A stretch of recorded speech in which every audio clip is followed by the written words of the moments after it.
Estaba hablando por teléfono. El rayo me pasó a través del cable del teléfono y me lanzó al aire. Escuché un ligero zumbido en el oído y sentí que salía de repente fuera de mi cuerpo. Entonces sentí como mi cuerpo se elevaba hasta el techo y el médico y la enfermera me estaban mirando y dijeron: se ha ido, está muerta.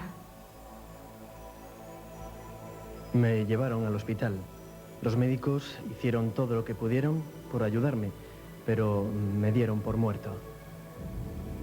Me di cuenta de que estaba fuera de mi cuerpo cuando de repente estaba mirando esta luz. De esta luz salió el ser más asombroso ante cuya presencia me había encontrado nunca.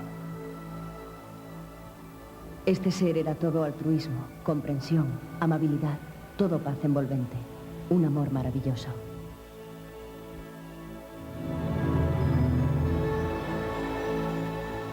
Vida después de la vida.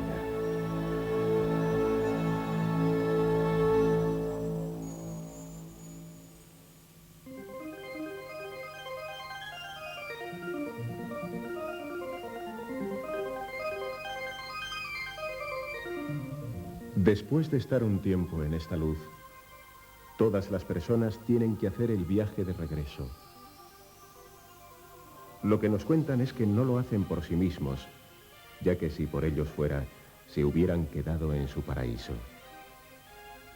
Cuando regresan, la historia se vuelve muy interesante desde el punto de vista de la psicología humana, porque encontramos a estos pacientes profundamente cambiados. Están imbuidos de una escala de valores nueva. No importa lo que habían estado buscando antes en sus vidas, ya fuera dinero, poder, fama o alguna otra cosa que la gente busca.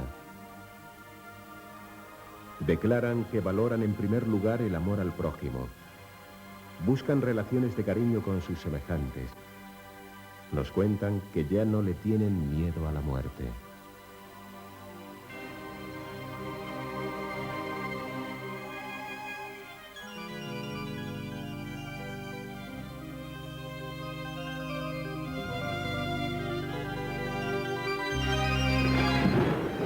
Los relatos que van a escuchar a continuación están contados por quienes vivieron estas experiencias en la realidad. No se trata de dramatizaciones, sino de 6 relatos verídicos de los aproximadamente 2000 casos estudiados por el Dr. Raymond Moody en su trabajo de investigación acerca de la experiencia de la muerte.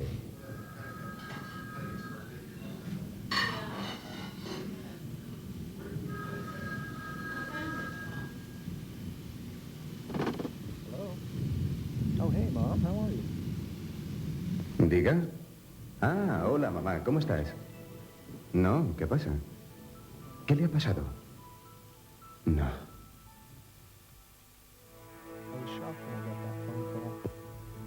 Esta llamada me dejó paralizado. Es la típica que nadie desea ni espera. Es que hay tantos sentimientos que me gustaría compartir contigo. Quiero estar ahí. Vale, vale, bueno, nos veremos pronto. Te quiero, mamá. Mom, I love you. My dad was fighting for every breath of life, and it didn't look very hopeful. Mi padre estaba luchando por cada soplo de vida, y no parece que hubiera demasiadas esperanzas. Aunque vivíamos a 1000 kilómetros y solo nos veíamos en vacaciones, por lo menos podíamos llamarnos por teléfono. No podía imaginarme la posibilidad de perderle.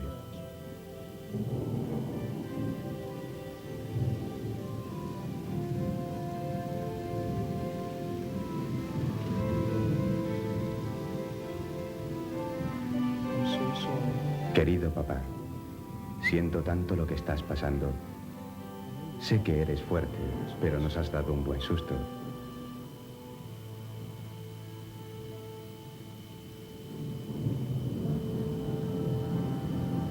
Querido papá, te escribo esta carta porque no sé si te volveré a ver. Y tengo tantas cosas que decirte. Padre, ¿te acuerdas cuando hace unos años todavía estaba llorando la muerte de Susan?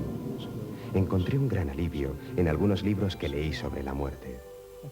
Fue entonces cuando conocí a un psiquiatra, un investigador llamado Dr. Raymond Moody. Me envió una copia del libro que había escrito. Me ayudó mucho en ese momento. El Dr. Moody ha observado una constante en las personas de diferentes partes del mundo, sin importar su cultura ni tradición.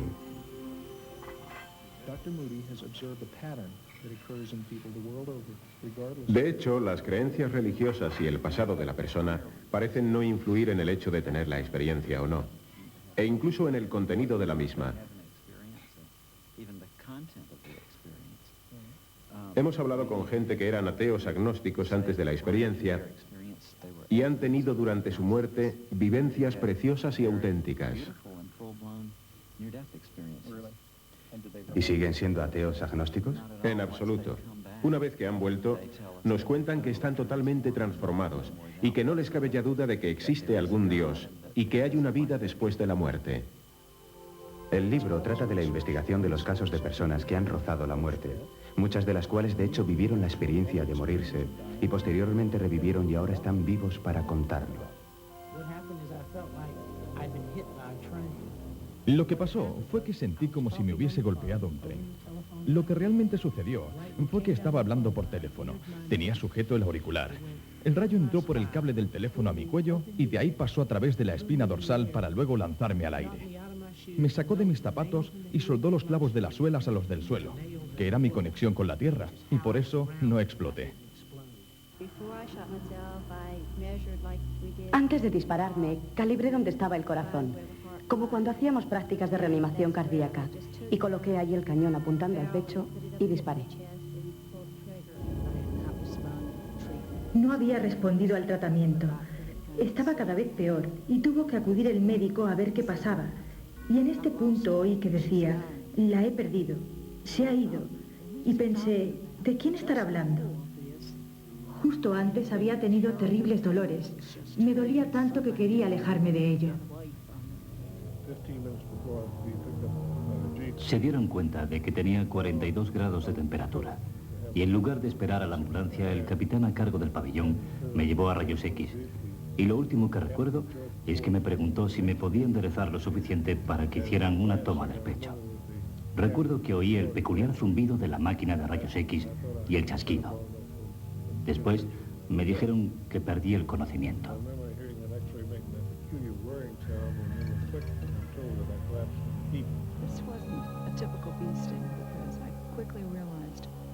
No era la típica picadura de abeja. Me di cuenta rápidamente que tenía un problema e intenté llamar a mi jefe para pedir ayuda. Las casetas de los guardabosques estaban a unos 5 kilómetros. Perdí la consciencia. Afortunadamente, deduzco que mi jefe pasó por ahí un rato más tarde y se dio cuenta de que no le saludaba como lo haría normalmente. Me vio tendida en el suelo y llamó a una ambulancia. I was a dissident in Soviet Union, and I had an invitation. Yo era disidente en la Unión Soviética. En 1975 recibí una invitación para visitar los Estados Unidos.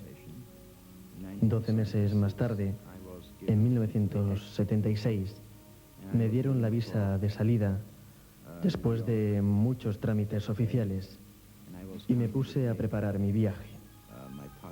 El mismo día de mi partida, fui a recoger el pasaporte y estaba preparado para volar. Mi familia me estaba esperando en el aeropuerto para despedirme. Iba andando por la acera cuando me atropelló un coche. Lo había organizado la KGB. Me llevaron al hospital. Los médicos hicieron todo lo posible para ayudarme, pero me dieron por muerto.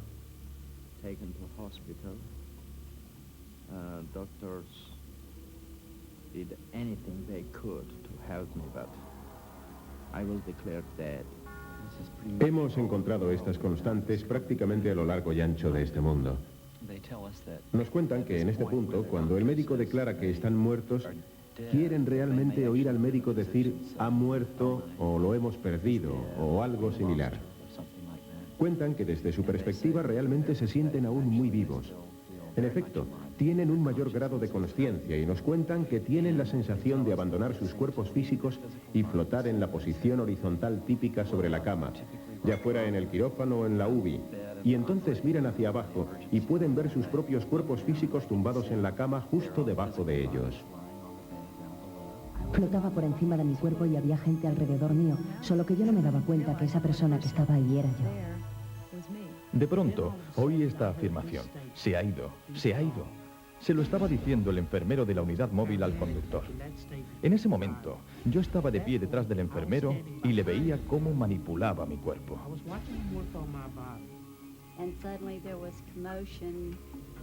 Y de repente había mucho barullo debajo de mí. Y entonces empecé a darme cuenta de toda la gente que había debajo de mí y el equipo de emergencia empujaba la camilla por el pasillo. Y a mí no me preocupaba mi cuerpo. Me preocupaba más el hecho de que había una pareja de policías de paisano donde guardaban las armas y estaban... Bueno, uno de ellos estaba equivocado acerca de algo y yo intentaba decirle que estaba equivocado.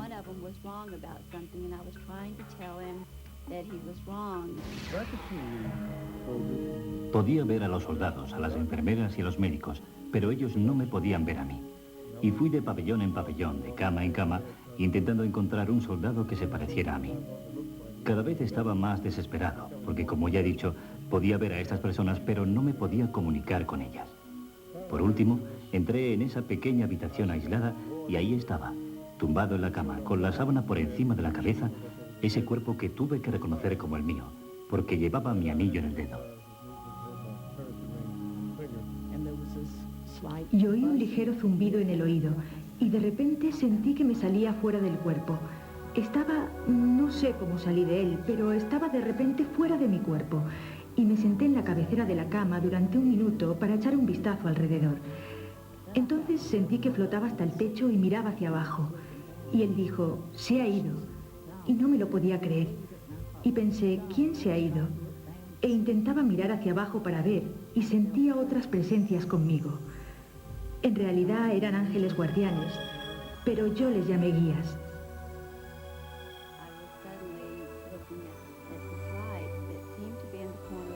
De repente me encontré mirando a esta luz que parecía estar en una esquina de la habitación. Pero lo primero que pensé fue, ¿de dónde has venido?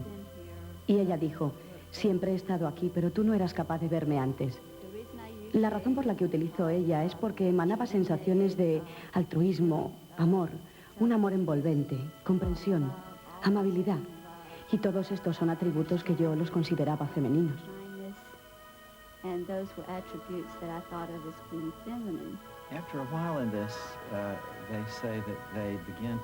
Transcurrido un rato en este estado, cuentan que empiezan a sentir una indescriptible beatitud, algo que trasciende las palabras, que no se puede traducir al lenguaje que utilizamos todos los días.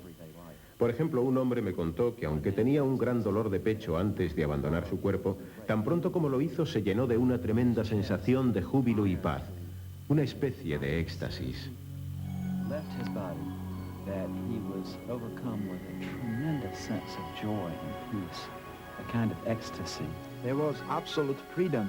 Tanto el alma como el cuerpo tenían una libertad absoluta y esto me chocó mucho.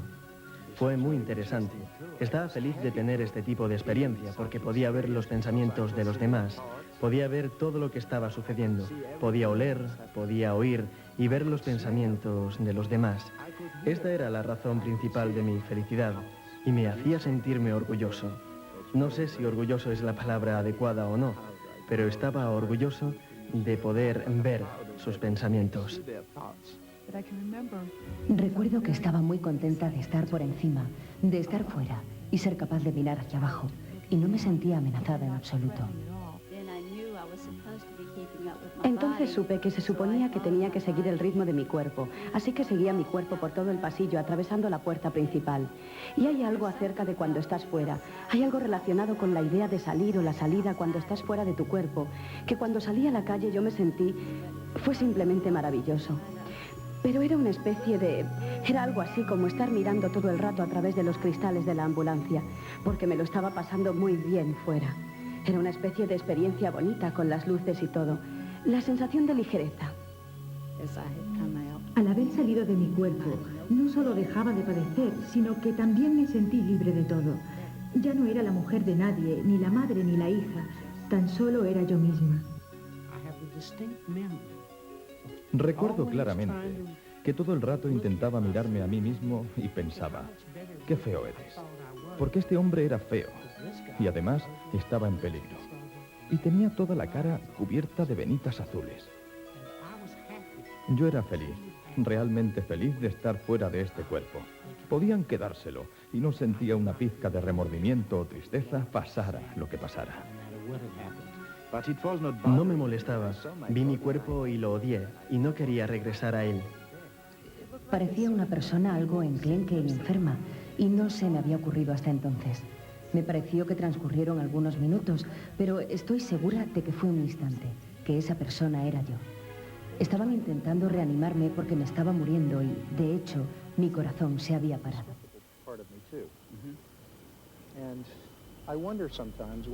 En mí hay también una parte escéptica. Me pregunto algunas veces si esto no será más que las alucinaciones que tienen estas personas o simplemente un proceso natural del cerebro cuando se apaga por causa de la muerte. Sí, yo solía preguntarme lo mismo, Peter. Lo que me ha hecho cambiar de opinión sobre este tema es que muy a menudo los pacientes son capaces de darnos unas descripciones muy fidedignas de lo que ocurría mientras los médicos intentaban devolverles a la vida, con un punto de vista que no podrían haber tenido desde la perspectiva de un cuerpo físico tumbado en una sala de operaciones. Por ejemplo, mi amiga Kim, que trabaja en la Universidad de Medicina en la costa oeste, me contaba que estaba intentando devolver a la vida a una joven paciente llamada María. María había sido considerada como muerta, pero consiguieron revivirla. Y cuando recobró la consciencia, mi amiga Kim estaba de pie junto a su cama. María agarró a Kim del brazo y le contó que mientras intentaban reanimarla, cuando estaba fuera de su cuerpo, salió flotando del hospital y vio un zapato viejo en el alféizar de un piso superior. Kim fue allí y verificó que el zapato estaba exactamente donde la paciente le había indicado.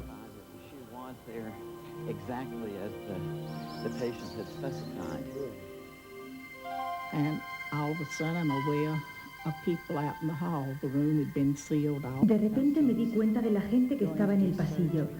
La puerta de la sala estaba cerrada porque me iban a operar.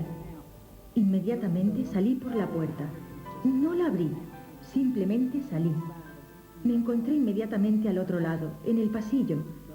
Me dirigí a mi hija e intenté que me oyera. Le dije, Kathy, vete a casa y cámbiate de ropa. No conseguí que me oyera, así que me fui hacia su padre y le dije, Jude, lleva a Kathy a casa y cámbiala de ropa. No debería salir así. Mientras estaban en el pasillo y yo intentaba mandarles a casa, llegó un cuñado mío y estaba hablando con mi marido. Le habían dado el aviso de que fuera. Uno de sus vecinos también estaba en el hospital y se acercó y empezó a hablar con mi cuñado y quería saber qué estaba haciendo en el hospital y qué iba a hacer ese fin de semana. Él le contestó, bueno, parece que mi cuñada se va a ir a criar malvas. Yo había planeado ir a Atenas, pero me tendré que quedar por aquí para asistir al entierro. Más tarde también pude hablar con él. Él no lo quería admitir, pero lo que sí admitía es que lo había dicho. Y me reí de él porque se encontraba en una situación embarazosa.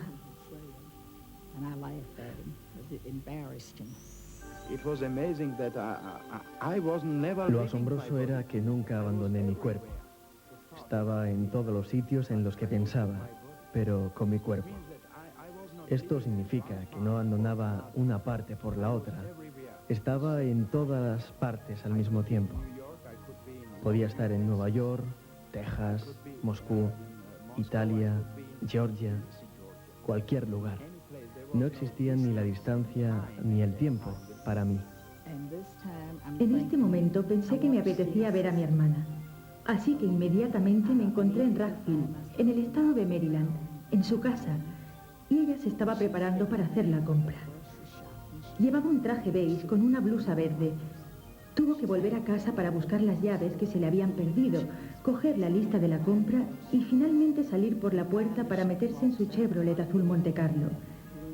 Y a mí me pareció que no tenía necesidad ninguna de acompañarle a hacer la compra. Así que la dejé y me fui a visitar a otra hermana que vive a algunos kilómetros de ella. Y esta otra hermana ya había salido de su casa. Esto es lo que yo fui capaz de sacar en conclusión. Ella también había salido a hacer la compra, así que los guías me preguntaron que si estaba preparada para dejar esa zona, y les dije que sí, que estaba de acuerdo. En las 2 semanas después de esta experiencia rozando la muerte, me puse en contacto con mis hermanas y les conté estos hechos, y se los describí. Y ella dijo, pero bueno, ¿cómo lo sabías? Yo no te vi, tú no estabas allí. I could communicate with the children, with very little children. Me podía comunicar con los niños muy pequeños que no hablaban ni andaban aún, y que eran muy pequeños y que acababan de venir del sitio donde yo iba. Y esta comunicación con ellos era asombrosa. Era una comunicación espiritual. Nunca hablamos con palabras, hablábamos con una comunicación mental. Había una niña pequeña que se había roto la cadera y nadie entendía por qué lloraba tanto. Y los médicos y sus padres estaban muy preocupados.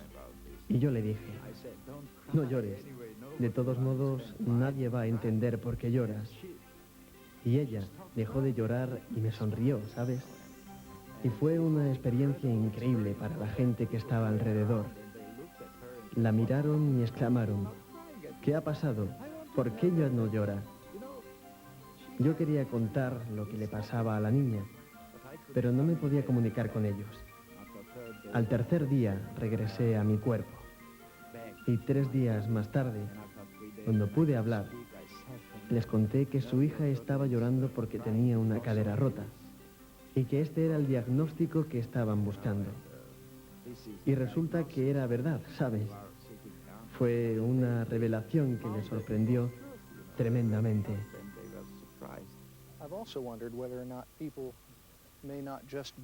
También me he estado preguntando si esta gente no se limita a rememorar los sitios en los que ya había estado. Sí, ciertamente es lo que hacen. Van a lugares donde ya han estado antes, pero también a menudo acaban en lugares que no conocían. Hay un caso, el del doctor George Ritchie, que fue capaz de encontrar un lugar que había visto cuando estaba fuera de su cuerpo.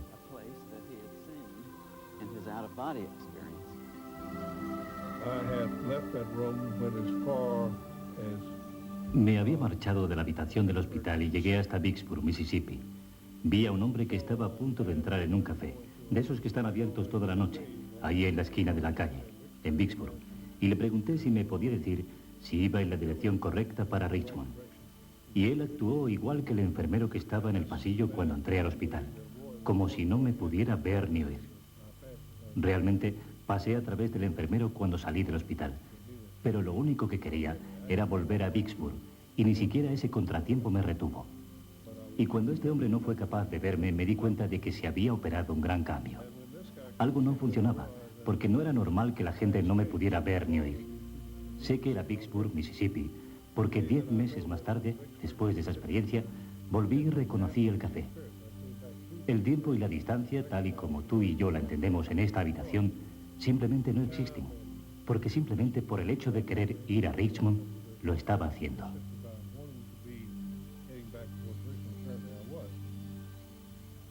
Antes de que te cuente la mayor aventura en este tipo de viajes fuera del cuerpo, quiero que me prometas que me harás una visita y que te despedirás de mí antes de abandonar realmente este mundo. Alguna vez nos llegan relatos de gente que ha experimentado otro tipo de viaje mucho más increíble, que realmente han abandonado su cuerpo, salen zumbando por encima de la Tierra y viajan a través del espacio, desde donde ven la Tierra a sus pies. El doctor Carl Jung, el gran psiquiatra suizo, es un ejemplo de este fenómeno cuando vivió su experiencia de la muerte en 1944 durante un ataque al corazón. Al principio de 1944 me rompí un pie y a este contratiempo le siguió un ataque al corazón. Y empezaron a pasar cosas sumamente raras. Me parecía que estaba en el espacio y allá abajo veía el globo terráqueo bañado en una gloriosa luz azul. Veía el mar de un azul oscuro y los continentes. Podía ver la nieve que cubría el Himalaya. Sabía que estaba a punto de dejar la Tierra.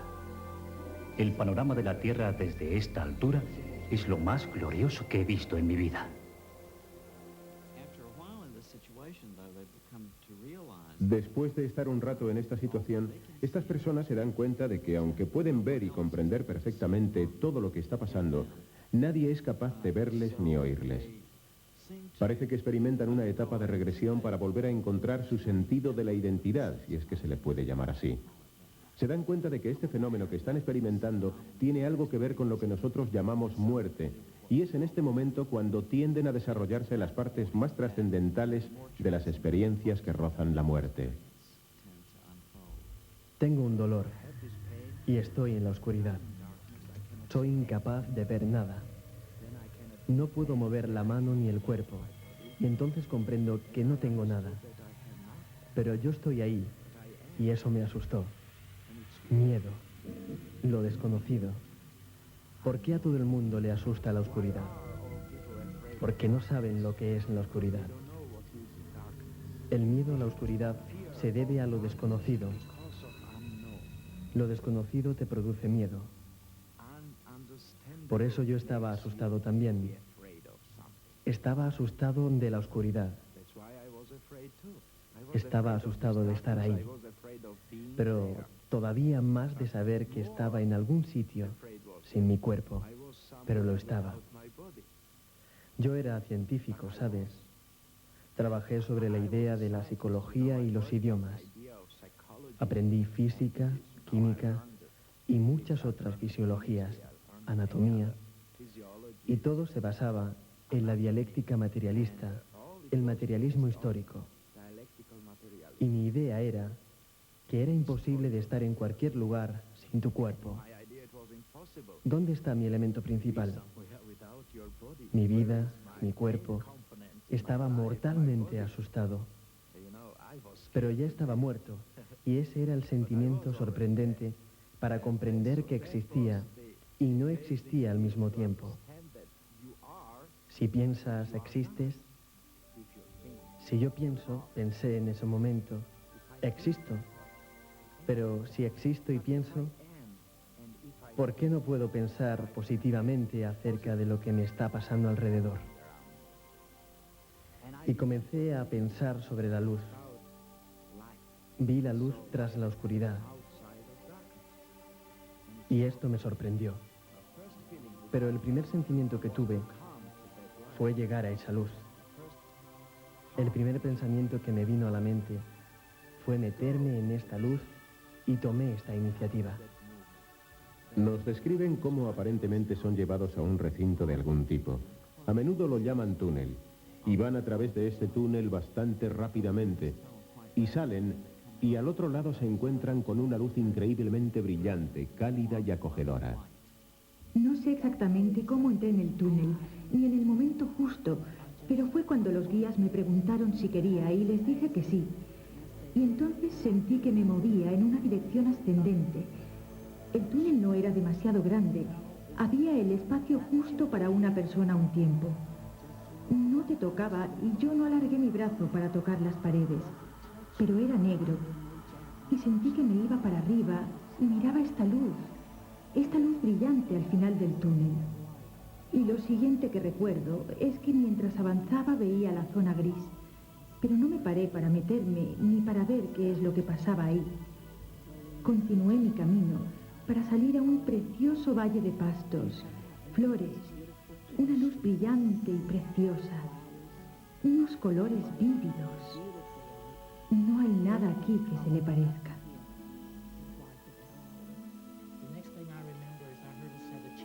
Vi un túnel. El túnel se movía en forma de espiral. Entonces empecé a internarme rápidamente por él y pude oír estas campanillas, pero sentía una paz y tranquilidad absolutas. Había una diferencia abismal y dramática entre cómo estaba mi cuerpo y lo que estaba pasándole a mi cuerpo en este lugar donde me encontraba, en esta paz tan absoluta. A medida que me aproximaba a la luz, este amor me seguía envolviendo y llenando. No podría describirlo. Solamente lo podría comparar como cuando no has visto a tus padres durante un periodo muy largo de tiempo. si has estado alejado de tu familia y entonces ves por primera vez a tus padres? Este sentimiento como cuando eras un crío pequeño y te hacía sentir que estabas a salvo. Sabía que todo era paz y que todo estaba bien. A medida que me adentraba en el túnel, que iba a través del túnel, llegué a un sitio que se parecía mucho a cuando sales de una habitación oscura y entras en una luminosa. Como si mis ojos se estuvieran ajustando a esta luz brillante. El contraste entre la luz brillante del rayo luminoso y la luz radiante que había en el túnel era otra cosa bastante dramática, porque esa luz era tan luminosa y tan brillante que pasaba a través de mí, me impregnaba, y ella y yo éramos una sola cosa. Durante años hemos estado utilizando la expresión de ver la luz al final del túnel, y me pregunto si empezó con personas que tuvieron experiencias de la muerte hace muchos años. De hecho, he visto algunos cuadros donde se repite esta misma escena y que fueron pintados hace varios siglos. En el siglo XV, el pintor Hieronymus Bosch, el Bosco, pintó incluso esta alegoría en su cuadro La Ascensión de los Bienaventurados. En primer plano, en la parte inferior del cuadro, podemos ver a las personas que se están muriendo, y mientras lo hacen están rodeados de seres espirituales que intentan atraer su atención hacia arriba. Encima de ellos se encuentra un túnel muy largo y al final del túnel una luz muy brillante. A medida que esta gente se adentra en el túnel, se arrodillan reverentemente ante la luz. De esta manera sabemos que estas experiencias han existido entre los seres humanos desde tiempo inmemorial. En esta luz, a menudo nos cuentan que ven a familiares o amigos que habían muerto previamente y que están allí para encontrarse con ellos y darles la bienvenida y para ayudarles en esta transición. Esto es algo especialmente grandioso que me ocurrió. Consiste en que vi a mis padres reales, y comprendí que les habían matado, que les había asesinado la KGB en Moscú. Y me hizo feliz saberlo. Suena muy ridículo, pero sabes, me hizo feliz porque siempre había pensado que me habían abandonado. Había perdido a mi novio por una epidemia de polio en los años 30. Creo que fue en 1938, pero no estoy segura de la fecha. Él me aseguró que todo iba bien y que era feliz. También vi a mis abuelos que venían para encontrarse conmigo. Nunca conocí a mis abuelos. Ambos habían muerto mucho tiempo antes de que yo naciera. Pero sí había conocido a mis abuelas y a mi madre. Y mientras estaba allí apareció un bebé y me dijo: «Hola, soy tu hermano». Y yo le dije: «Yo no tengo ningún hermano». Y nosotros no estábamos hablando como te estoy hablando yo a ti ahora. No había ninguna posibilidad de malentendidos. Era más parecido a la telepatía mental. Y él apareció ante mí vestido con una gorra y un pequeño vestido largo, y envuelto en una mantita, con sus botitas y calcetines. Y me dijo: «Mírame y recuerda el aspecto que tengo. Y cuando regreses le podrás decir a nuestro padre todo esto, y él te dirá qué ha ocurrido». Y cuando fui capaz de hablar con mi padre, él me dijo: «Pues no sé cómo sabes todo esto, porque nadie, excepto tu madre, el médico y yo, lo sabíamos».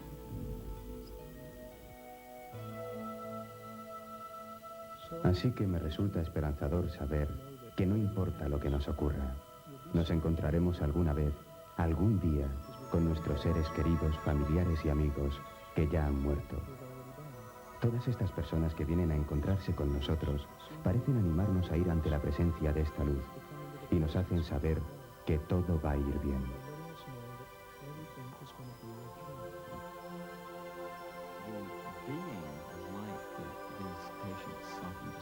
Este ser luminoso que los pacientes a veces describen es claramente un ser personal. Dicen que se encuentran ante un ser lleno de amor, que les acepta y les ama totalmente, y que tiene una personalidad maravillosa. Y sabe mucho acerca de ellos. Y es muy sabio, amable, y también tiene un maravilloso sentido del humor.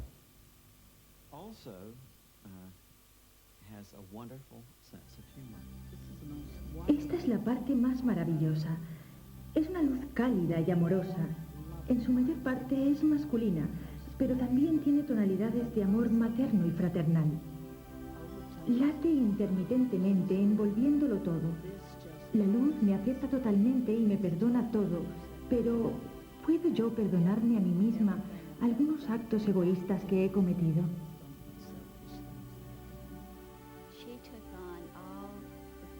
Ella asumió todo el dolor y todo el sufrimiento con una comprensión total de lo que me había llevado a este punto.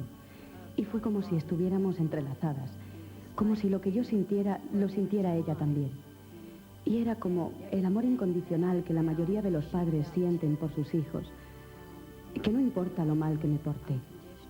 Así que yo me sentía totalmente amada y totalmente comprendida, porque ella comprendía la motivación que había detrás de lo que yo había hecho. Había esta unión, esta empatía de ella hacia mí y este amor simplemente maravilloso.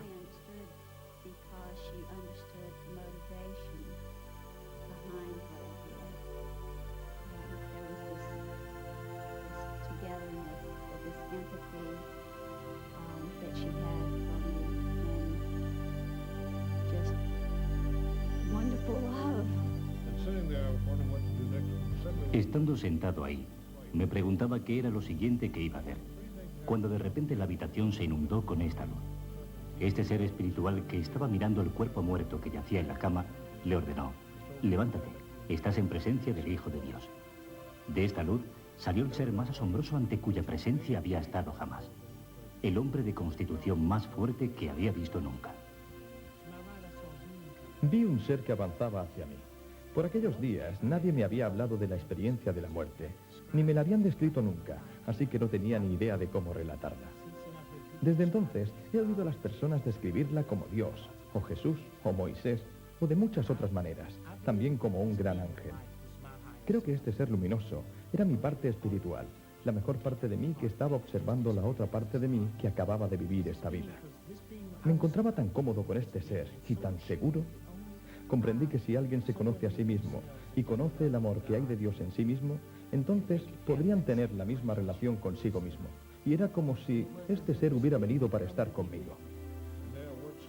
Estando en presencia de un ser que lo sabe todo acerca de ti y sabes que te acepta y te ama totalmente, no quieres dejarle nunca bajo ningún concepto.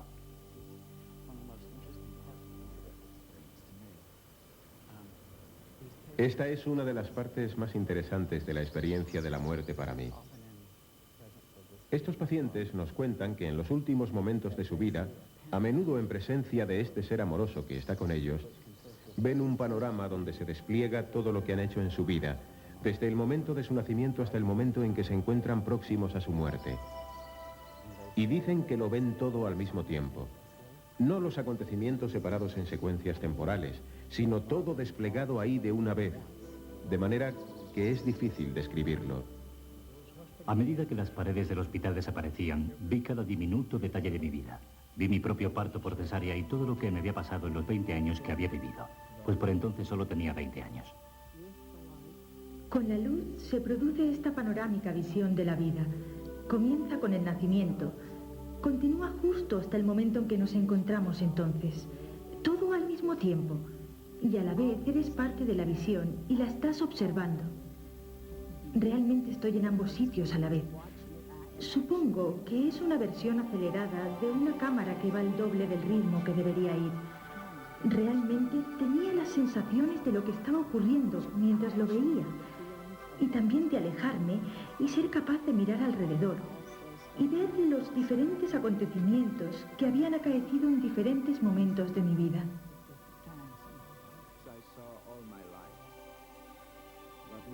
Vi mi vida entera, pero en una dimensión que no puedo describir, totalmente desconocida para mí. Era una visión holográfica de estar dentro de tu vida y después ser un mero espectador que participa en una obra de teatro. Pero eres tú el que estás ahí. Y sabes que eres tú al que estás viendo. En Disney World tienen ese número de Kodak donde te sientas y está esa película que te rodea y te hace sentir que eres parte de la acción. Eres actor y espectador al mismo tiempo. E incluso puede que tengas cosquilleos en el estómago cuando hay una gran caída o sucede algo. Toda mi vida me rodeaba de forma como si yo estuviera participando. Estaba participando con la mente o el pensamiento, pero parecía como toda una vida de dolor que ocurría tan solo en un corto periodo de tiempo. Tenía una visión panorámica de mi vida. Cada sentimiento, cada pensamiento, cada acción, cada acontecimiento, todo al mismo tiempo. Y cuando empezó a ocurrir, empecé a ver cómo yo había afectado a la persona con la que había tenido el encuentro o la experiencia, ya fuera a mí personalmente o a las otras personas con las que estaba, y cómo las había afectado, y cómo se producía un acercamiento entre nosotros, al ser yo capaz de ver cómo les había afectado a ellos. Y creedme, estaba todo al descubierto.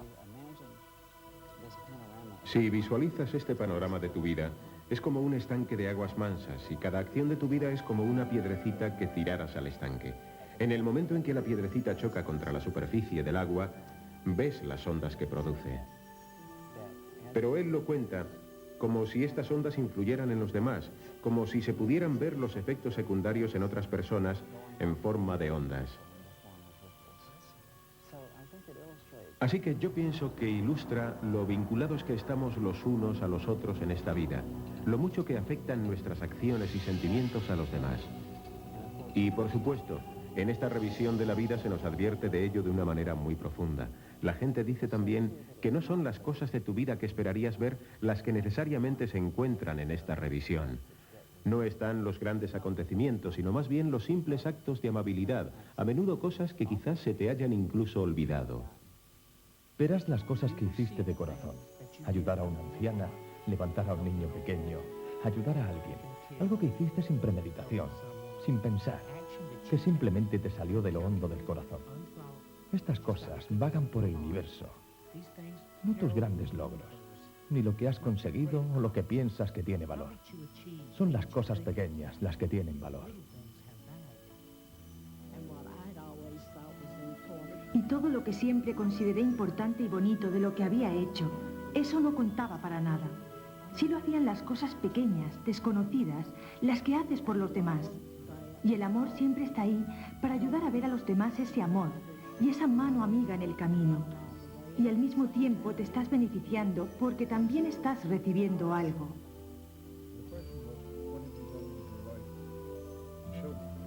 Y la pregunta fue, ¿qué has hecho en tu vida que sea merecedor de que me lo enseñes?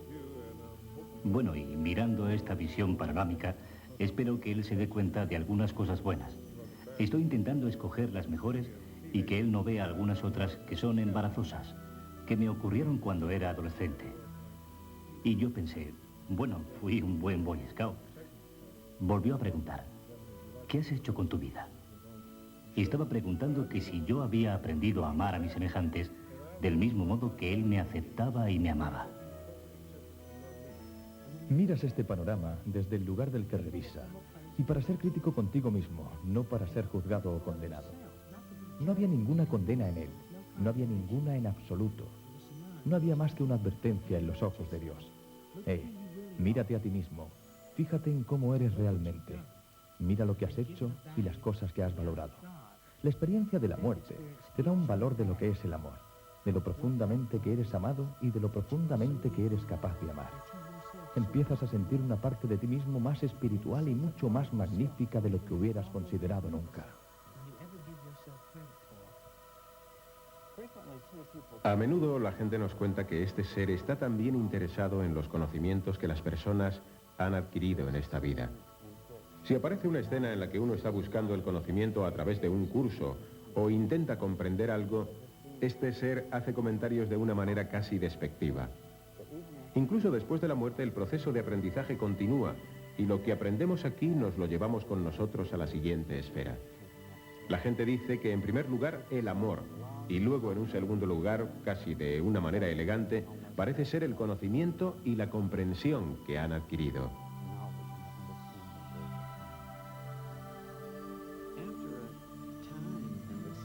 Después de estar un tiempo en esta luz, todas estas personas tienen que hacer el viaje de retorno. Y es muy interesante que cuando lo hacen después de haber estado en presencia de este ser amoroso y luminoso durante un tiempo, ellos literalmente no quieren volver. se resisten a los intentos que a menudo se hacen para devolverles a la vida. Yo nunca quise volver. No cambiaría ahora por nada los momentos que estuve en el otro lado. No lo cambiaría por 20 de estas vidas. Y cuando tuve que volver, lo hice de mala gana, rebelándome contra ello porque no quería. Y entonces me preguntaron, ¿estás preparada para volver? No, yo quiero regresar a la ciudad de la luz. ¿No? ¿No quieres regresar? Y oí a mi hija y me volví para verles a ella y a mi marido. Estaban diciendo, mamá, no te vayas. Mamá, te necesitamos. Y me volvieron a preguntar, ¿estás preparada para marcharte? Y yo dije, no, creo que mi hija me necesita, así que debo regresar. Realmente no tenía ningún motivo para regresar, excepto que me acordé de mi madre. Y ahora sé que la hice sufrir mucho. Yo era una chica muy dada a los accidentes y ella solía decirme, si te mueres antes que yo, nunca te lo perdonaré.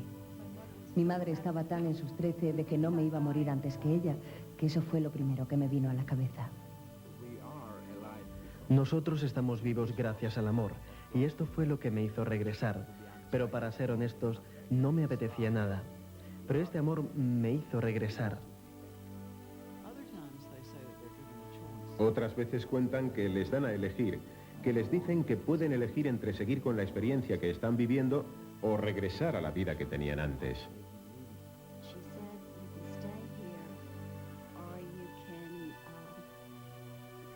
Ella dijo, te puedes quedar aquí o puedes regresar. Si te quedas, vas a tener que pasar por todo lo que te trajo a este punto. Y al mismo tiempo estaba viendo las cosas que me habían llevado a ese punto. Las cosas en mi vida que eran dolorosas. Había otras cosas, pero de alguna manera las cosas que habían sido dolorosas me habían causado el mayor impacto. Y supe que no quería pasar por eso de nuevo. Así que no hay escapatoria.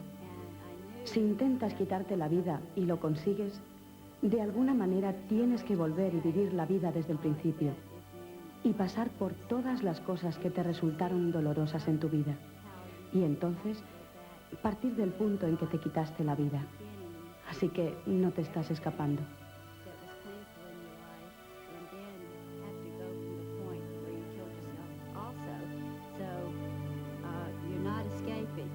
Y la gente me pregunta, ¿qué es Daniel? ¿Qué tal el infierno? Y yo les contesto, bueno, ellos no sacaron el tema y te aseguro que yo tampoco. Porque quizá podrían haber hecho comprobaciones y me habrían dicho, Daniel, estás en la lista equivocada, deberías estar en otra parte. También quieren saber acerca del infierno, si es un lugar lleno de fuego, como nos han contado. Bueno, pues lo que encontré a modo de infierno fue estar separada de Dios. Ese es el infierno total. La oscuridad donde me encontraba al principio. Esto es lo mismo que lo que alguien dijo. Estar separado de la luz, del amor, de Dios, del infinito. Por supuesto, este es el infierno.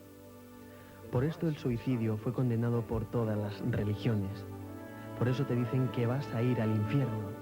Esto significa que vas a ir a ninguna parte. Y ninguna parte no existe. Significa que vas a ir a ningún sitio opuesto a la bondad.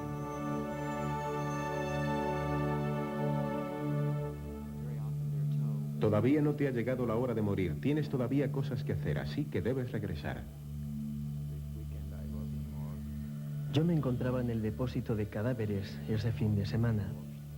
Y el lunes me sacaron de ahí. Me lavaron y comenzaron la autopsia. Eran las 11 en punto de la mañana cuando me abrieron el abdomen. Tomaron una muestra de hematoma y comenzaron esta autopsia en forma de T. Una gran fuerza me cogió del cuello, creo, y me empujó hacia abajo. Y yo vi este movimiento descendente. Y entonces sentí que tenía dolor de cabeza. Y abrí los ojos y así fue como regresé a mi cuerpo. Lo siguiente que supe fue que flotaba por encima de mi cuerpo en la sala de emergencias y que me estaban manipulando.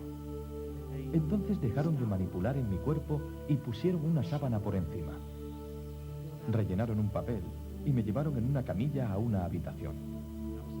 Estaba tumbado en esa habitación y flotaba por encima de mí mismo observándome. Luego oí lo que pareció una puerta de un ascensor al abrirse y dos hombres entraron para llevarme a otro sitio. Más tarde me enteré que probablemente se trataba del depósito de cadáveres. Entonces, en ese mismo momento me encontré dentro de mi cuerpo otra vez. Estaba ardiendo, me dolía mucho. No me podía mover, así que empecé a soplar la sábana. Y me quitaron la sábana y me empujaron otra vez a la sala de emergencias. Estuvieron trajinando hasta que consiguieron estabilizarme y en el curso de los 7 días siguientes me encontré totalmente paralítico.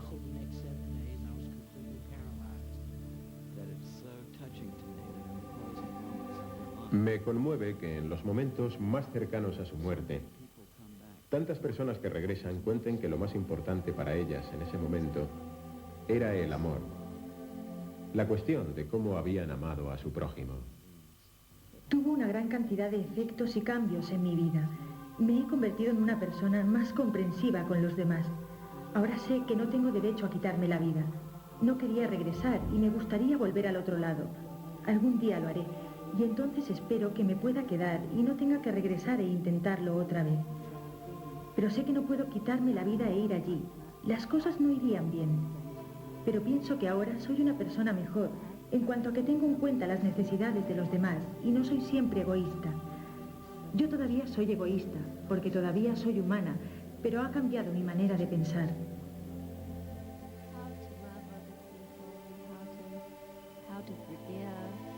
Cómo amar a otras personas y cómo perdonarles y ponerse uno mismo en el lugar de otros para comprenderlos. Esto es algo que tienes que hacer para amar a las personas y a ti mismo. Porque si guardas rencores, te lastimas a ti mismo y a otras personas. No saber perdonar es una barrera para el amor. No es que necesariamente tengas que olvidar cuando alguien te hace daño, sino que tienes que comprenderles y perdonarles. Y yo creo que esto es lo más importante que he aprendido acerca del amor. Y a darle más importancia a nuestras afinidades que a lo que nos hace diferentes.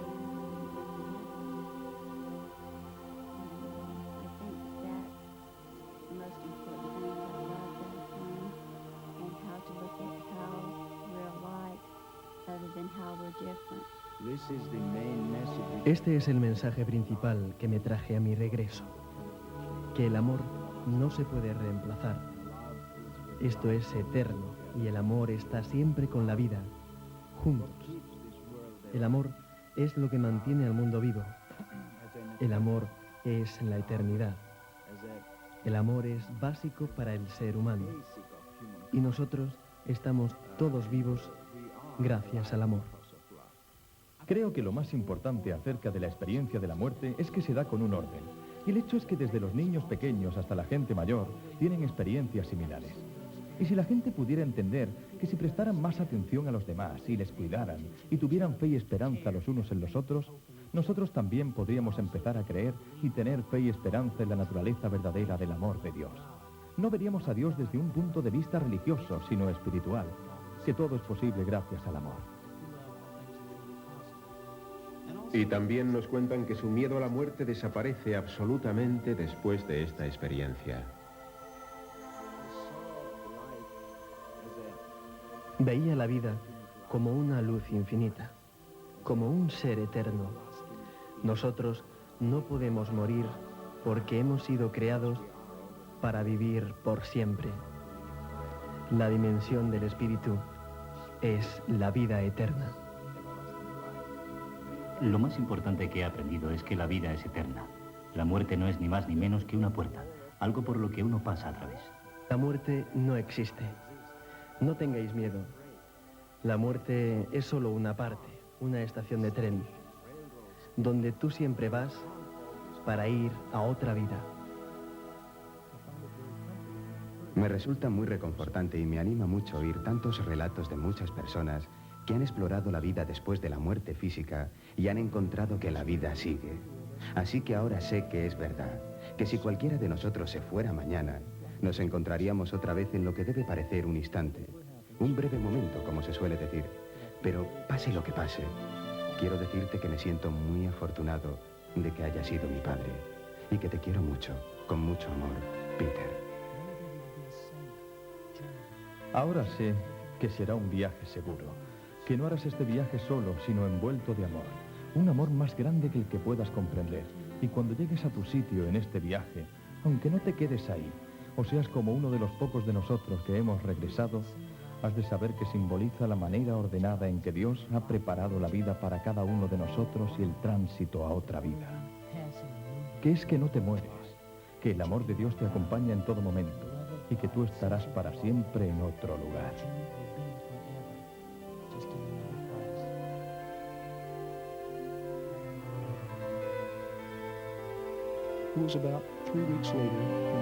Fue unas 3 semanas más tarde, cuando recibimos la llamada telefónica. Me dijeron que había muerto con una sonrisa en su rostro y que sus últimas palabras fueron: la luz.